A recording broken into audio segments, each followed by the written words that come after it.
Hey everybody, what's going on? It is Brian again, and I'm back with another video. And this review is something as a bottle that I've seen kind of hyped up a little bit lately. And several of my friends have been talking about it, and I wanted to visit it for myself. And that is the George Dickel 15-year.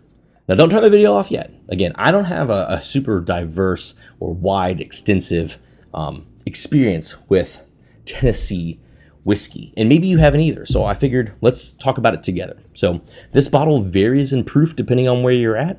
I've seen it in the mid 80s all the way up into this bottle that we have here, which is 52.3%, so 104.6 proof.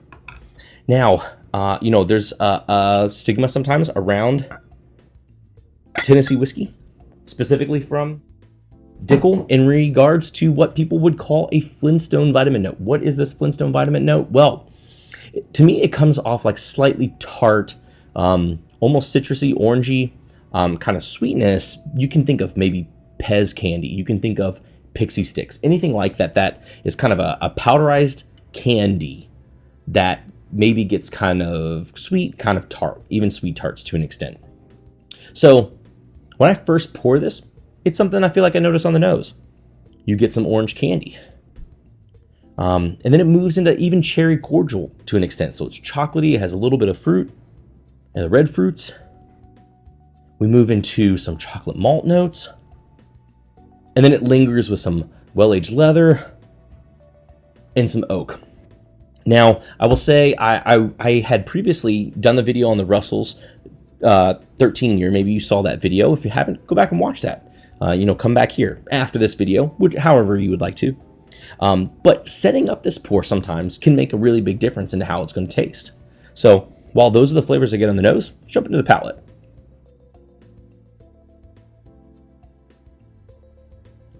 The palate starts with like some bright orange rock candy, maybe like an orange Tootsie Pop, and you just decided to break right into the center of that. So you have some kind of candied orange, and you have some chocolate as well.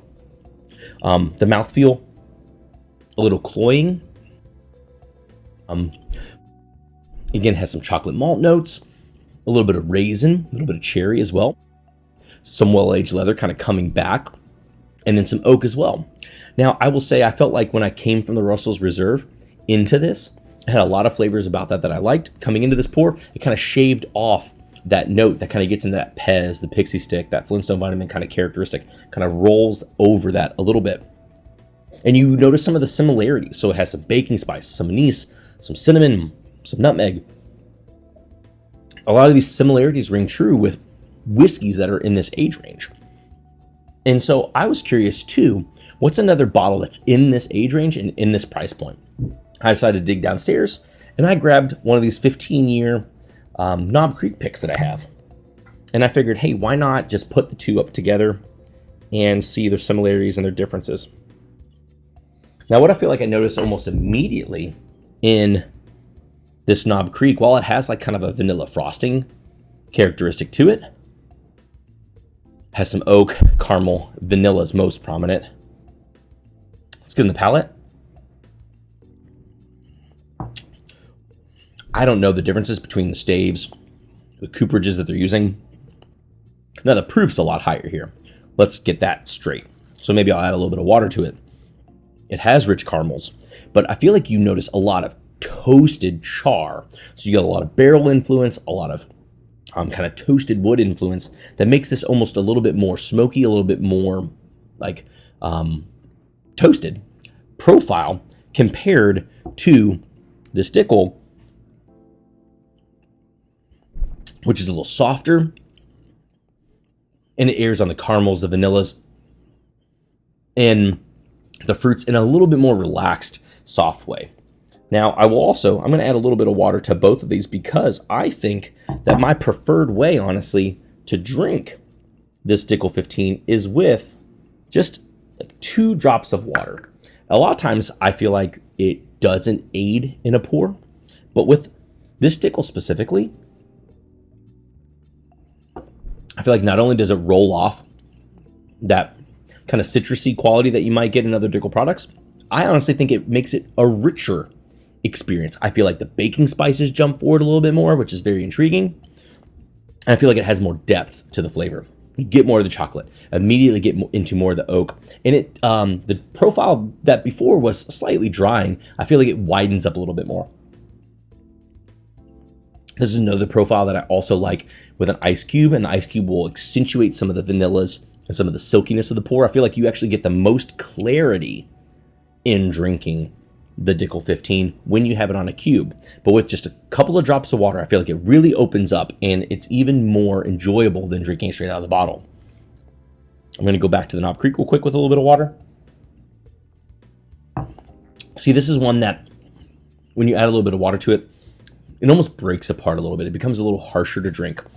So not every whiskey can be treated equal, but I definitely think that this George Dickel 15-year Tennessee whiskey can be best enjoyed with a little bit of water. So what do I think about these products specifically? Well, I didn't know what I was going to think about the Dickel 15. I know a lot of people said, go ahead and grab it up. And maybe it varies based on the proof points. I don't know if those younger kind of 80, or not younger, but the 80-ish proof ones, if it's going to make that kind of orangey, mineral-y kind of profile stick out more or hide it more. I can't answer that, but this 52.3, specifically in a direction of tasting, or at least modifying with a little bit of water, I highly recommend it. For someone who likes well-aged whiskey, I'm one of those folks. It definitely highlights its best characteristics that way. Otherwise, just drinking straight out of the bottle, it's not exactly my favorite pour to lean towards. I'm glad that I picked it up. I'm glad that I tried it out, but I definitely think with a little bit of water, it gets to the type of flavor that I would like to drink. You get into some of those medicinal anise kind of qualities that even we talked about with the Russell's 03 and the Wild Turkey 17-year. But the price point on this, again, around $60. So if it's readily available in your area, and hopefully that's going to grow in the markets either that it's in or its ability to be pulled off the shelf, you can't really find other whiskeys except for some of these Knob Creeks that might be in a similar age range. But I'd love to hear what you think. Have you found other whiskeys that are in that age range, that are in that price point? Let me know. I feel like the older you get, usually either the more allocated you get, the harder it is to attain, the more limited edition, or the price drives up.